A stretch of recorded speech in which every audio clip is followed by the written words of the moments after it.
வணக்கம் நண்பர்களே, முக்கிய செய்திகளை இந்த பதிவில் பார்க்க போகிறோம். Maharashtra local body election result காலையிலிருந்து என்னப்பட்டு வருது. முன்னணி நிலவரத்தில் பிஜேபி கூட்டணி தான் லீடிங்கில் இருக்காங்க. மேக்சிமம் நிறையா மாநகராட்சிகளில் பாஜக கூட்டணி லீடிங்கில் இருக்காங்க. மும்பை மாநகராட்சியை பொறுத்த வரைக்கும் உத்தவ் தாக்கரே உடைய அணிக்கும் பிஜேபி உடைய அணிக்கும் ஒரு நல்ல ஃபைட்டு நடந்துக்கு இருக்கு. ஸ்டில் பிஜேபி கூட்டணி தான் அங்கேயும் லீடிங்கில் இருக்காங்க. பொறுத்திருந்து பார்க்கலாம். அண்ணாமலைக்கு எதிராக உத்தவ் தாக்கரேவும் ராஜ் தாக்கரேவும் பேசினாங்களே, இது அவங்க கூட்டணிக்கு தான் பேக் ஃபயராக மாறி இருக்கு. Not only in Mumbai, all over மகாராஷ்டிராவில் உத்தவ் தாக்கரே அணிக்கு பேக் ஃபயராக மாறி இருக்கு. இந்த பேச்சு ரிசல்ட்டில் பார்க்க முடியுது. நேற்றே தேர்தலுக்கு பிந்தைய கருத்து கணிப்பு முடிவில் ஆக்சிஸ் மை இந்தியாவுடைய பிரதீப் குப்தா டீட்டெயிலான ஒரு விளக்கம் கொடுத்துருந்தாரு.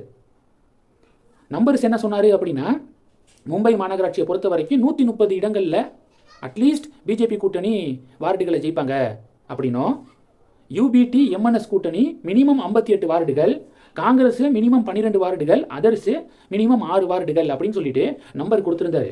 இந்த நம்பரை விட நான் அதிகமாக தேடின நம்பர் என்ன தெரியுமா?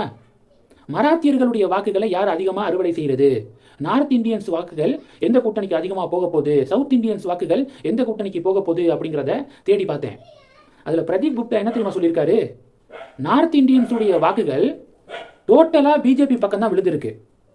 68% நார்த் இந்தியன்ஸு என்டிஏவுக்கு ஆதரவு தெரிவிக்கிறாங்க ஃபீல்டில் அப்படின்னு சொல்லிட்டு பிரதீப் குப்தா சொல்கிறாரு. 68%. இதே தாக்கரேவுக்கு பார்த்தீங்கன்னா, தாக்கரே பிரதர்ஸுக்கு வெறும் 19% நார்த் இந்தியன்ஸுடைய சப்போர்ட் தான் கிடச்சிருக்கு. ராஜ் தாக்கரே பேசினார்ல, ஹிந்தியை திணிச்சிங்கன்னா உதப்பேன் அப்படிங்கிற வார்த்தையை பயன்படுத்தியிருந்தார். உத்தரப்பிரதேசம் மற்றும் பீகாரை சேர்ந்தவர்கள் இங்கே எங்களுக்கு ஹிந்தியை திணிக்க பார்த்தீங்கன்னா உதப்பேன் அப்படிங்கிற வார்த்தையை பயன்படுத்தியிருந்தாரு. இது கம்ப்ளீட்டாக அவங்களுக்கு பேக் ஃபயராக மாறி மொத்த நார்த் இந்தியன்ஸும் பிஜேபி கூட்டணிக்கு ஓட்ட குத்திருக்காங்க. தென்னிந்தியர்களை பொறுத்த வரைக்கும் அண்ணாமலையை குறி வச்சு பேசினார்ல ராஜ் தாக்கரே, அண்ணாமலையை பேசுகிறேன் அப்படிங்கிற பேரில் தென்னிந்தியர்களுக்கு எதிரான முழக்கத்தை விட்டார் மேடையில். இது அவங்களுக்கு பேக் ஃபயராக மாறி இருக்கு. தென்னிந்தியர்களை பொறுத்த வரைக்கும் 61% சவுத் இந்தியன்ஸு சப்போர்ட்டு பிஜேபி கூட்டணிக்கு போகுது. உத்தவ் தாக்கரே சிவசேனா எம்என்எஸ் கூட்டணிக்கு வெறும் 21% சவுத் இந்தியன் சப்போர்ட்டு கிடைக்குது ஃபீல்டில். காங்கிரஸ் கூட்டணிக்கு வெறும் 8% சவுத் இந்தியன் சப்போர்ட்டு கிடைக்குது அப்படின்னு நம்பர்ஸை கொடுத்துருந்தாரு. அப்போ நார்த் இந்தியன்ஸும் சொலையா பிஜேபி கூட்டணிக்கு ஓட்டு போட்டிருக்காங்க, சவுத் இந்தியன்ஸும் சொலையா பிஜேபி கூட்டணிக்கு ஓட்டு போட்டிருக்காங்க.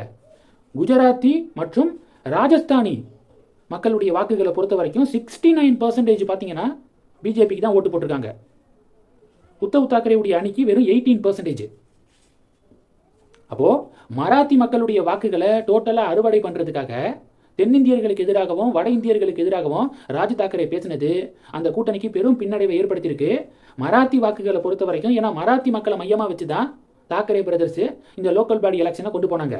மராத்தி மக்களை பொறுத்த வரைக்கும் பிஜேபி கூட்டணிக்கு 30% சப்போர்ட்டை வழங்கியிருக்காங்க.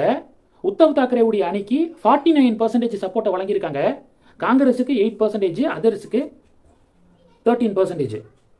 இது பார்த்தீங்கன்னா மராத்தி மக்கள். இஸ்லாமியர்களுடைய வாக்குகளை பொறுத்த வரைக்கும் பிஜேபி கூட்டணிக்கு 12%, உத்தவ் தாக்கரே அணிக்கு 28%, காங்கிரஸ் கூட்டணிக்கு 41%, அதர்ஸுக்கு 19%. இது இஸ்லாமியர்களுடைய வாக்குகள். கிறிஸ்தவர்களுடைய வாக்குகளை பொறுத்த வரைக்கும் பிஜேபி கூட்டணிக்கு 24%, உத்தவ் தாக்கரே அணிக்கு 29%, காங்கிரஸ் கூட்டணிக்கு 29%, அதர்ஸுக்கு 18%.